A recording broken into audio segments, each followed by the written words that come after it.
Swiss Ferdinand de Saussure is known as the father of modern linguistics. For others, the champion of linguistics came later on in the person of American Noam Chomsky. As a matter of fact, the infatuation for language goes much earlier in history. It was strongly felt on the remote horizons in the far Middle East before reaching Europe and North America. This book is an attempt to give a glimpse of this long journey of language studies from different regions of the world, such as India, Iraq, Cordoba, ancient Greece, and Western Europe. Right. So, Saussure is the father of modern linguistics, and Chomsky is the champion in Europe. But today I want to take you, we'll take on the world, you know, from the Far East to the Arab world, to Andalusia, and then to Eastern Europe and Western Europe, with famous linguists like Panini, Sibawayh, Ibn Janah, the Jewish, de Saussure, French, Martinet, Jacobson, among others. Okay, let's start with Panini. Panini is represents the Indian tradition, the most ancient period of the study of the language of Sanskrit. He wrote a series of books called the Estadhyai, that is eight volumes, dedicated to the study of the Vedas, the religious book of the Indians. He's described by later linguists like Chomsky and Bloomfield as a monument of intelligence, and maybe even the father of generative grammar. So much for Panini. Now, in the Arab world, you have Sibawayh, Apple Smell, who wrote Al-Kitab, and his book was considered as the Quran of Nahu, just like Chomsky's Bible of modern linguistics. Right. In my humble opinion, the transformational grammar was initiated in Al-Kitab, Apple Smell.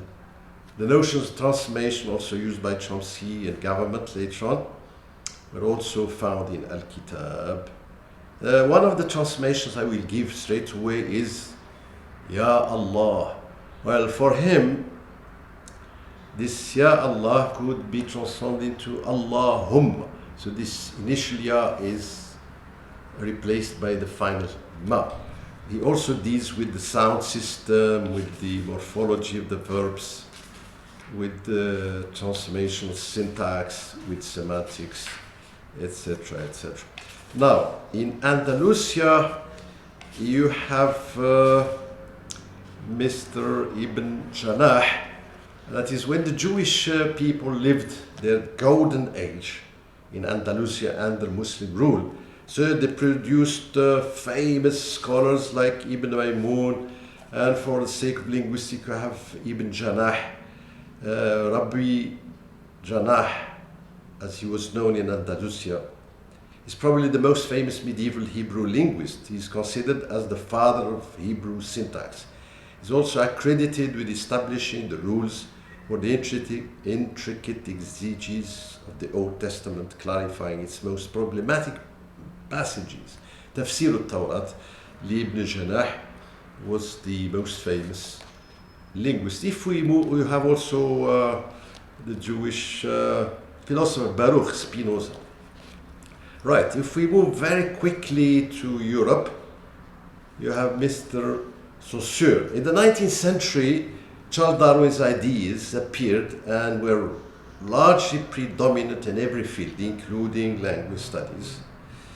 That is historicism. But the man who broke with Darwin was Mr. Saussure. He considered language as an independent structure, not dependent on the past or even the use of language. So it's a scientific based on the elements of language and their relationship. Usually the theory of the Saussure is compared to a game of chess. The pieces on the board have no value, intrinsic value, no value in themselves. They could be made of gold or just pieces of chalk. The interesting thing is their relationship with the others. So whether you're a good man or a bad man doesn't matter. All that matters is the system, the society in which you are. And this is very good when you see the Maghrebian workers working in their countries, Morocco or Algeria, and working in Germany or France. They are totally different people. Right, after Saussure, there is a man in whom I am very much interested. He's called Mr. André Martinet, French. His approach to language is much related to, let's say, a metaphor from economics, if you like. That is, for Martinet, language develops in time, but it's like a capitalist system depending on supply and demand. The value vacillates between these two things. So when we speak, we tend to do the least effort because man is lazy by nature. Instead of crossing around, going around the corners of a garden, he would cross through the garden, making some beaten tracks, as you know, because he wants to do the least effort.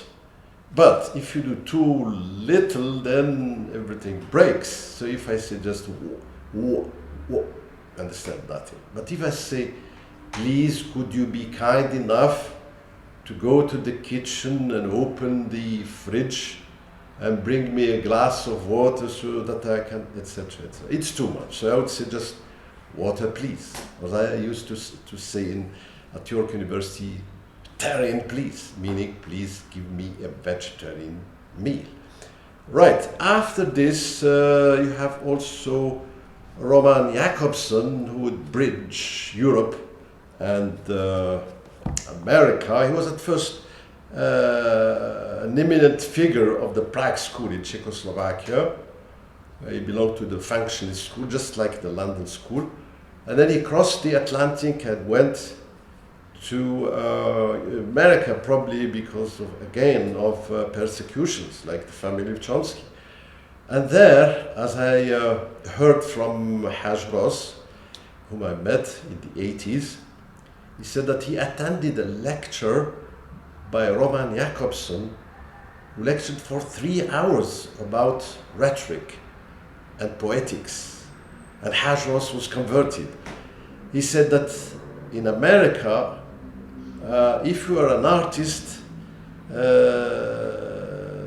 you would starve, you would be very poor. And if you are a scientist, you would be very rich. And Roman Jakobson wanted to bridge the gap. You could be an artist and a scientist at the same time. You could be a linguist and a poet. So, and hence the theory of poetics. I hope I have given you a very quick glimpse about the history of linguistics in this wide and long journey from India to America. And after having seen the works of Mr. Chomsky and more generally about American linguistics, today we have dealt with the history of linguistics, and I hope you enjoyed it a little bit. You can make your comments. Any comments are welcome.